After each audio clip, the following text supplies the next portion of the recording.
Assalamualaikum warahmatullahi wabarakatuh. Waalaikumsalam warahmatullahi wabarakatuh. Kembali dalam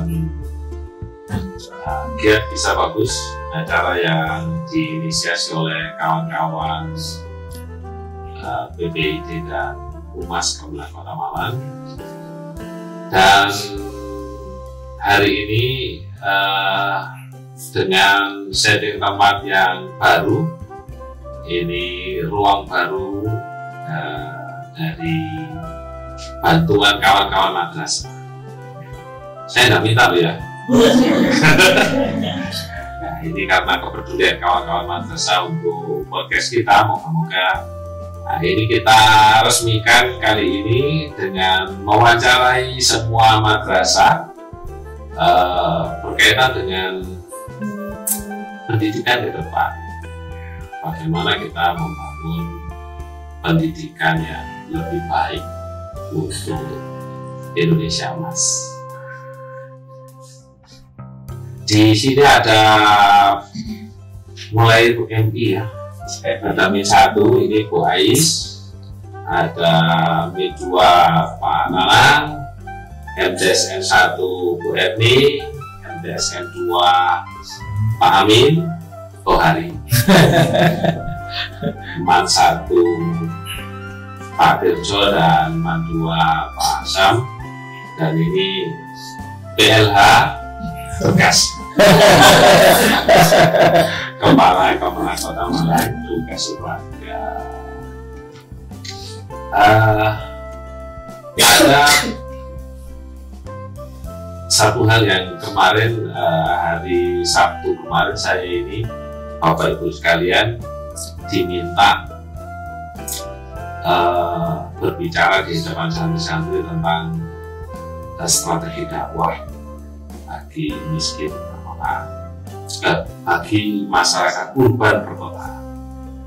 Yang salah satu kendala utamanya adalah inklusivitas masyarakat, karena tugasnya sekolah pakai HP, pakai internet secara bebas, yang akhirnya kemudian kawan-kawan itu dengan bebasnya, yang kalau di depan orang itu nggak wani ngomong, melalui jari-jari mereka bisa keras dan culas terhadap semua orang, bahkan terhadap gurunya sendiri. Apalagi sekarang ada film-film drakor itu yang ngajari musuhi gurunya macam-macam. Nah, ini saya mau mendengar strategi semua Bapak Ibu Kepala Madrasah ini, karena mereka juga harus bertanggung jawab. Sejak pandemi itu terus anak-anak dicekli HP. Nah, terus sekarang pertanggungjawaban moralnya seperti apa? Sudah memberi gas kepada anak-anak, sekarang terseling sama remnya itu apa yang diberikan untuk anak-anak, agar anak-anak ini kemudian bisa bijak dalam bermedia sosial, bisa memanfaatkan teknologi itu untuk mencerdaskan dirinya sendiri dan menyambut Indonesia Emas ke depan. Ini penting karena kalau kemudian kepala-kepala madrasah ini tidak peduli, kita akan terus bertemu dengan generasi-generasi yang itu tadi dalam tanda kutip culas. Zaman dulu itu tidak hanya sekolah umum saja nih, di pesantren itu kan dulu itu gak wani kritik kiai. Sekarang itu protes itu luar biasa. Ini artinya kalau pesantren saya sudah seperti itu, apalagi di sekolah umum. Siapa dulu yang mau bicara nih? Dari sana sampai sini. Monggo, terus suwi-suwi kalimat singkat. Monggo, amin. Terima kasih, Gus. Assalamualaikum warahmatullahi wabarakatuh. Waalaikumsalam. Kami sepakat karena kita madrasah punya nuansa madrasah sama-sama kita kembangkan, wabil khusus kaitan dengan membekali anak-anak saat ini kaitan dengan keterampilan skill, wabil khusus kaitan dengan teknologi. Anak-anak kita tentu kita tidak bijak kalau kita menggunakan menjauh teknologi. Hanya kaitan dengan teknologi anak-anak kita di madrasah biasa dua keterampilan khususnya sering kita sampaikan gunakan gadget dengan bijak. Sebagai kita teringat ada salah satu sahabat iman, jadi anak kita sesuai dengan zamannya.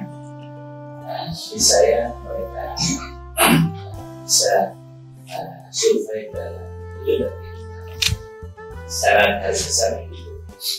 Dari sana upaya-upaya yang produktif kita selalu kita lakukan, pendampingan dan selalu komunikasi dengan orang tua manakala di saat pembelajaran yang menggunakan IT tetap dilakukan garis bawah untuk tetap menggunakan gadget dengan bijak. Kira secara umum itu bagi kami. Kalau Pak Nanang apa strateginya? Sampai ngomong tok, kalau ngomong tok kan dikandani itu oleh Sami Nawa atau mana Sami Nawa Soina. Nah, dari dua strategi adalah anak ketiga sudah menjelaskan sebagai alasan digital moderat dan anak-anak memang diwajibkan membawa moda. Ini langkah yang pertama adalah beberapa situs yang memang kita tidak bisa anak kita lock dan kita batasi. Satu, untuk penggunaan kita ada jam pembelajaran sama di asesmen saja. Pulang kita pantau setelah kelas kita lihat CCTV, dan juga untuk anak-anak kita ada jadwal untuk razia. Jadi setiap beberapa hari tidak rutin jika anak-anak tidak bisa mendeteksi anak ada razia atau apa, sehingga akan kita tanya anak silakan dengan anak dibuka kodenya apa yang pernah disetting. Kita berbeda seperti itu, dan dengan orang tua juga kita tidak mengizinkan untuk menggunakan HP atau tablet, minimal tab dan laptop. Oke. Nah ini kan Pak Sam ini kan buat tumpuan balik kabel lah. Ini tentu nggak bisa kalau modal terus dirazia macam-macam, bisa demo. Ini apa strategi Pak Sam untuk mengedukasi kawan-kawan anak-anak ini, karena sekali lagi di usia-usia mereka itu, makanya seharusnya semua ini menyepakati untuk terpadu. Itu terpadu tidak harus sekedar tepatnya, tetapi dari sisi penjenjangan pendidikan akhlak moralnya itu harusnya satu meneruskan. Pokoknya kalau keluar dari madrasahnya Kota Malang itu punya kekhasan yang sama begitu. Gimana Pak Sam? Ya, siap. Untuk mandor Kota Malang, karena kita memang membutuhkan teknologi dan itu tentu harus kita fasilitasi. Langkah tahapan yang kita lakukan, yang pertama membekali mereka ketika awal masuk siswa baru maupun siswa lama yang baru masuk semester baru. Ini kita berikan materi tentang etika bermedia sosial yang Islam. Yang kedua, di madrasah kita memberikan aturan bahwa anak-anak diperbolehkan membawa HP dari rumah. Nanti di tempat kelas ini sudah kita siapkan locker. Semua siswa memasukkan HP itu ke dalam locker. Sepanjang pelajaran, sepanjang kegiatan tidak diperbolehkan mengambil, kecuali di saat itu guru mengizinkan untuk menggunakan. Dan setelah selesai pulang, itu baru HP anak-anak dibawa kembali. Ini upaya kita tidak menjauhkan dari teknologi, tapi bagaimana mengatur teknologi itu supaya maksimal. Yang kedua, untuk kegiatan-kegiatan yang di madrasah, semua fasilitas kita manfaatkan wifi madrasah, sehingga semua situs dan semua kegiatan itu terfasilitasi dan terkontrol dengan baik. Ini upaya kita di dalam membentengi kegiatan anak-anak kita tidak menjauhkan dari teknologi, kita kawal mereka dengan teknologi yang baik dan beretika. Ini semua kalau di madrasah. Nah sekarang gimana kontrolnya Bu RT kalau di rumah ini? Gimana Bu? Pertanyaan beda.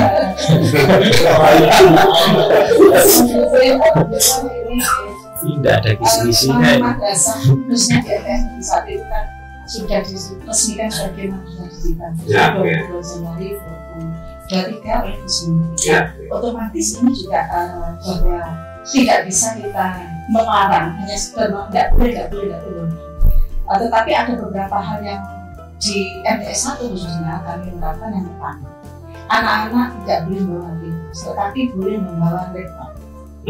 Jadi karena ini sinkron dengan pembelajaran di madrasah berbasis digital, di mana modul-modulnya juga sudah bisa diakses itu melalui laptop. Nah, karena memang ini kami di dunia pendidikan, maka berhasil tidaknya itu harus ada kerjasama madrasah juga dan orang tua. Oleh karena itu di awal masuk di MTS itu ada kesepakatan antara orang tua dengan madrasah yang harus memang bertanda tangan di situ bermadai bahwa ada beberapa persyaratan bahwa anak-anak itu hanya boleh menggunakan laptop. Terus yang berikutnya, kami semua yang ketiga di madrasah itu bersinergi terus. Jadi yang namanya murid kami tidak hanya di madrasah, tapi di luar pun tetap murid kami. Sehingga pantauan itu adalah kerjasama semua. Kami mengeratkan ini untuk kerjasama wali kelas itu selalu memantau IG anak-anak. Nah ini salah satunya kemarin kami temui ada beberapa anak yang tadi gusur. Banyak yang menyampaikan murid sekarang kan berani untuk menyampaikan beberapa hal gurunya, dan memang anak-anak sekarang lebih kreatif, namanya generasi stroberi itu mereka lebih kreatif, inovatif untuk melakukan suatu hal. Nah ini banyak anak-anak seperti itu kemudian kami kumpulkan, kami berikan pengarahan pada anak-anak bahwa harus bijak dalam menggunakan media sosial. Itu memang ada beberapa ketidakmampuan anak-anak untuk menyampaikan ke guru itu disampaikan melalui IG, melalui TikTok. Ini yang selalu kami pantau dan kami sudah memanggil anak-anak itu karena memang mereka protes tidak bisa di depan Bapak Ibu guru. Kemudian melalui TikTok ini dipantau, kami pantau, kemudian kami panggil dan anak-anak sudah menyampaikan maafnya kepada kami di madrasah. Itu salah satu yang kami lakukan terus. Berarti punya tim IT ya? Iya, ada tim IT yang khusus yang memantau, dan itu tidak sakit tim IT Mawang, tetapi seluruh wali kelas itu juga memantau anak-anak. Dari IG juga kita tahu, oh ini anak ini keluar dengan orang tua, kok tidak memakai jilbab, bercelana. Ini akhirnya ini menjadi bahan kami untuk menyampaikan ke orang tua bahwa kalau di madrasah anak-anak itu berhijab, maka apabila keluar madrasah maka orang tua juga harus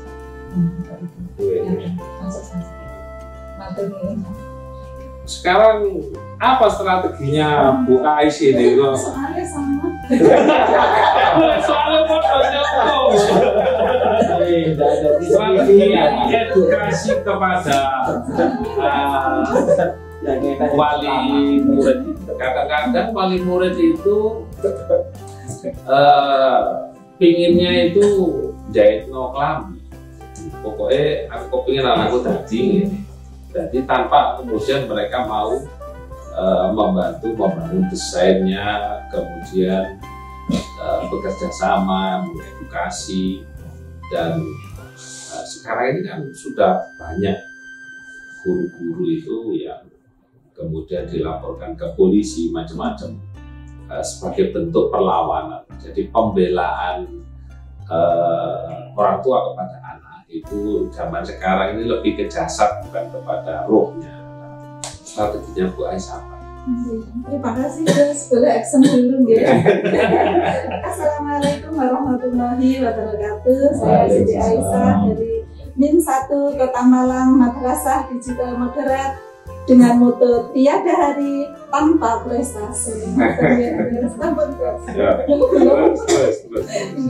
Baik, menanggapi apa yang sudah disampaikan oleh Gus tadi terkait dengan pendidikan, terutama ini kalau saya masih di pendidikan dasar, mungkin bisa berbeda dengan kakak-kakaknya ini ya.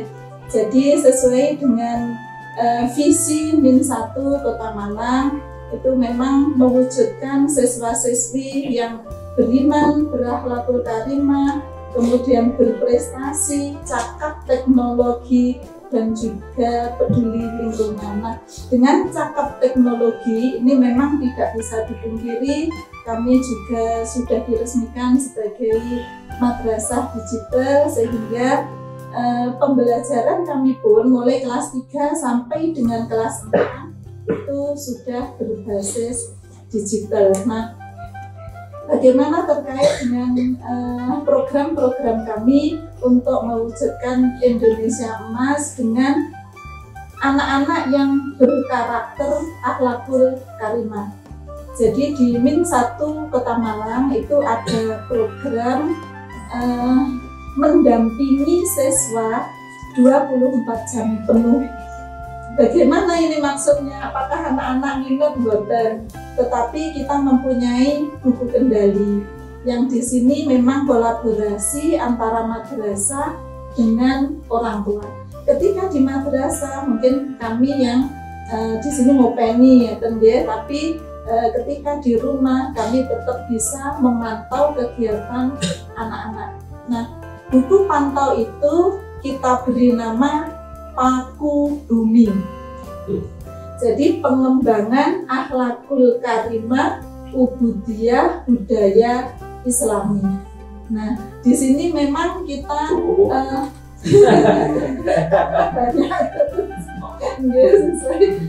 karena memang banyak yang harus ditangani, terutama terhadap anak-anak. Untuk mewujudkan karakter itu memang sangat diperlukan pembiasaan baik di madrasah maupun di rumah.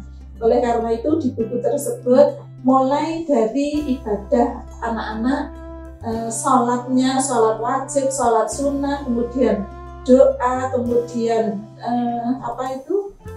ngajinya itu juga terpantau di situ, sampai dengan ketika anak-anak belajarnya, kemudian adab sopan santun terhadap orang tua, terhadap orang-orang di rumah, semua terpantau di buku Paku Bumi. Paku Bumi, guys. Jadi itu merupakan salah satu kayak buku penghubung gitu ya. Modelnya seperti buku penghubung. Jadi memang nanti kolaborasinya ketika di rumah itu dengan orang tua. Jadi harapannya anak-anak ini dengan pantauan yang kita lakukan 24 jam penuh itu paling enggak kalau toh awalnya itu masih merasa terpaksa, tapi lama-lama menjadi pembiasaan, sehingga dengan adanya karakter yang baik, karakter akhlakul karimah, insya Allah anak-anak bisa dengan adanya teknologi itu bisa memilih dan bisa memilah mana yang baik dan mana yang tidak baik. Harapannya semua bisa menjadi baik. Itu aja guys mungkin yang bisa saya sudah. Itu juga penuh kelemahan itu kalau cuma hanya buku. Karena kalau buku pantau itu bisa jadi ya kayak kita ini kan. Kita ini kan punya kendala juga, jadi kalau sing sergap laporan biasanya gak kerja, sing akhir kerja kalau laporan jadi mungkin yang Paku Bumi bagus, tetapi saya pikir harus ada interaksi langsung yang kemudian membangun edukasi. Karena itu tadi kalau hanya sifatnya tulisan itu voice sing api-api itu juga nanti akan menjadi titik lemah gitu. Jadi harus ada inovasi lagi, Bu Ais. Ini terakhir nih Pak Kerja ini. Kisi-kisi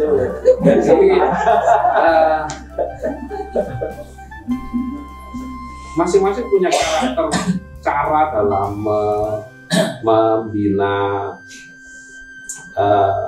anak-anak. Jadi kita tidak bisa memungkiri ya, beda ada rentang ini. Kalau orang pesantren itu bilang satu hal yang tidak bisa dicontoh oleh dunia pendidikan formal adalah alaqah qalbiyah, hubungan batin antara guru dan murid. Yang orang pesantren itu bilang ya kayak Pak Sam ini kalau ke Gading ya pasti Pak nggak ngomong pulau santri meskipun sudah doktor. Itu satu nilai lebih adalah anak ini ketika sudah terbangun alaqah qalbiyah, dia merasa bahwa dalam jiwanya itu ada roh pesantren. Itu dia merasa kemana-mana jadi etalase pesantren itu.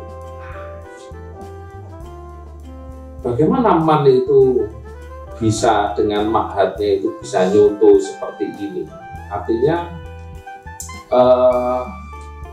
meskipun dia sudah jadi dokter, karena siapa itu yang mantan direktur KSKK Pak Isom, kan dia Pak Isom itu masih merasa saya ini orang mana sesatu karena beliau orang pesantren. Jadi dia membangun sendiri alaqah qalbiyah, hubungan batin ini dia bangun sendiri. Tetapi alangkah bagusnya ketika hubungan batin ini terbangun dengan bentuk sudah tersistem. Jadi otomatis merasa saya ini muridnya Pak Dirjo selama-lamanya. Itu kalau itu bisa terbangun dan membangun kemana-mana bilang saya ini kemana-mana atau membawa akhlaknya Pak Dirjo, akhlaknya Mas Satu, sehingga kemudian umum ini Walia itu bilang umum aku kok korupsi, aku jadi Pak Dirjo. Nah, ini kiat untuk membangun alaqah qalbiyah, sehingga kemudian kita berharap semua anak-anak kita yang di Malang ini kan berprestasi semua, kemudian nanti bisa berbicara. Dan berulang-ulang saya menyampaikan ke mana-mana bahwa yang pertama sedih dengan maraknya korupsi di Indonesia ini harusnya adalah para guru, karena belum bisa memberikan orang-orang yang menjadi penyeimbang terhadap keadilan di Indonesia. Jadi Pak Dirjo PR yang paling agak terakhir. Tidak ada yang nyambung sama sekali. Alhamdulillah ini saya kira dari sisi yang sangat berbeda, bahwa yang pertama tadi ketika arah konteks lahiriah, tapi ini ketika arah konteks hati bagaimana, ini menurut saya satu pendekatan Mas.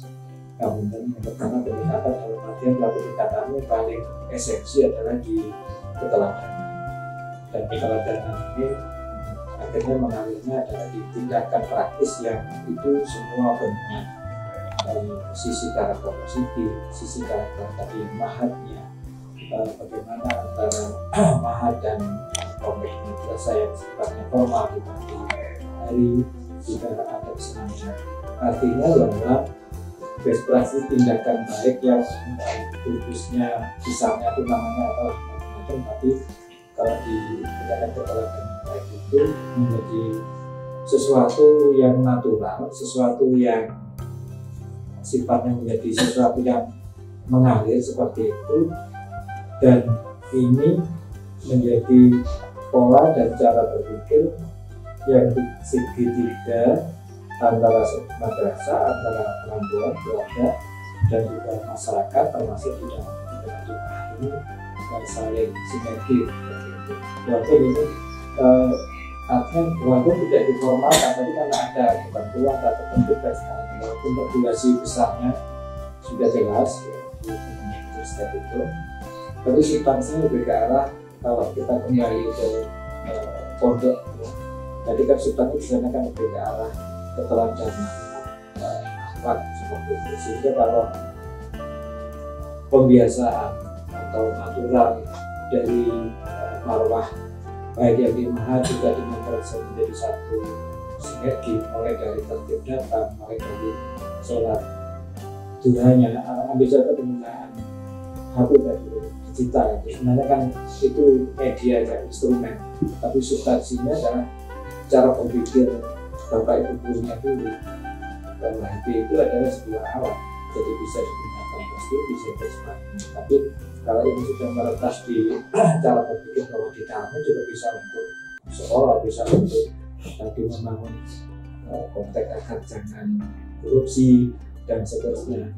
Nah, jika cara berpikirnya itu sudah lebih luas dan menjadi bagian dari bapak ibu berpikir, maka baru ke siswa. Dalam konteks siswa, contoh implementasinya yang kita rutinkan anak-anak kalau setelah sholat duha dan doa itu baca Al-Qurannya pakai melalui aplikasi itu. Artinya bukan yang dibidik itu bukan bahannya, alatnya, tapi bagaimana cara menggunakan ini teredukasi, istiqomah, dan ini yang ketiga yaitu pendekatannya tidak semata-mata melarang, tapi anak disibukkan dengan momen dan kegiatan yang positif. Ambil contoh, misalnya kegiatan momen misalnya ini menjelang 17 Agustus, tapi ini harus menyatu di program dengan optimalisasi HP termasuk optimal. Ini luar biasa nih, ini optimal banget ya. Saya lihat ini contoh praktis ya, dan ini saya tidak akan niru ini Mas Budi untuk lampu-lampu yang seperti ini. Ini kan ya apapun kan ternyata bisa multifungsi, multiguna, luar biasa. Maksud saya seperti itu. Jadi terus yang terakhir, insya Allah kalau semua yang di madrasah tersebut itu baik-baik, Islam bisa dibujuk begitu, insya Allah ada rasa memiliki. Ya istilahnya kalau tadi diberikan soal itu bahwa saya seperti di waktu sudah profesor dapat bahwa saya adalah santri atau murid Mansatu Kota Malang. Ada jiwa giroh, ada jiwa kopassusnya bahwa saya adalah terlahirkan tubuh besar untuk membangun karakter. Jadi dalam konteks itu pembiasaan saya lebih bermakna di samping tadi yang formal. Terima kasih. Meskipun bulat gak apa-apa lah. Iya, tapi ini bisa sekali lagi. Ya Allah.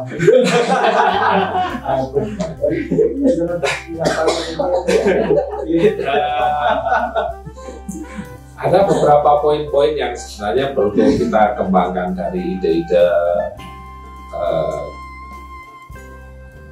para kepala madrasah ini. Jadi saya berharap nanti ke depan itu secara intens, mungkin kepala-kepala dulu, kemudian dengan waka-wakanya secara periodik itu ngobrol, berbicara tentang pendidikan dan bagaimana pendidikan itu lebih baik. Itu saya pikir mau menunjukkan keterpaduan, itu tidak hanya sekedar tertulis majalah, ada keterpaduan yang mungkin sambil ngopi-ngopi lah begitu. Ashabul kopi Pak.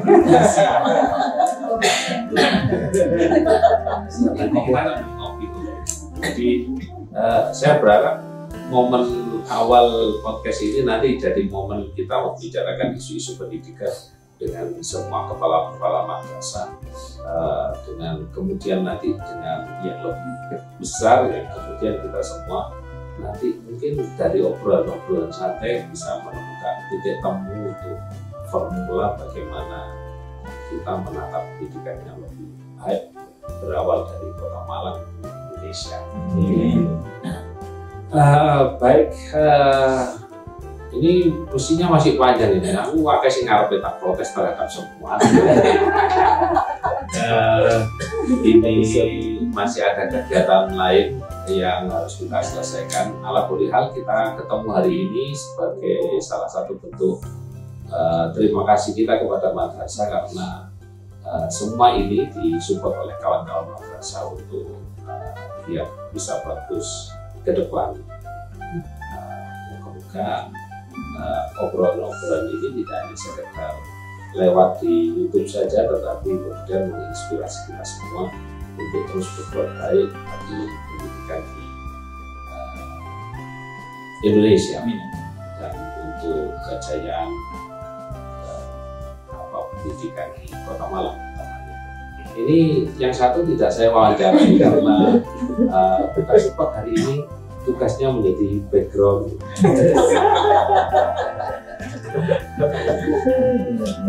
Sampai di sini podcast kita hari ini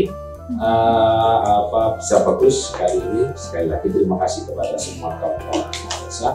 Teruslah berbuat yang terbaik dan moga-moga selalu sukses dan berprestasi. Dan yang terpenting bersama-sama kita mendoakan anak-anak didik kita, moga-moga anak didik yang bisa dibanggakan oleh bangsa dan negara kita. Sampai di sini bisa bagus kali ini. Saya Ahmad Santon Mas Tugi, Kepala Kantor Kementerian Agama. Sukses untuk panjenengan semua. Salam integritas.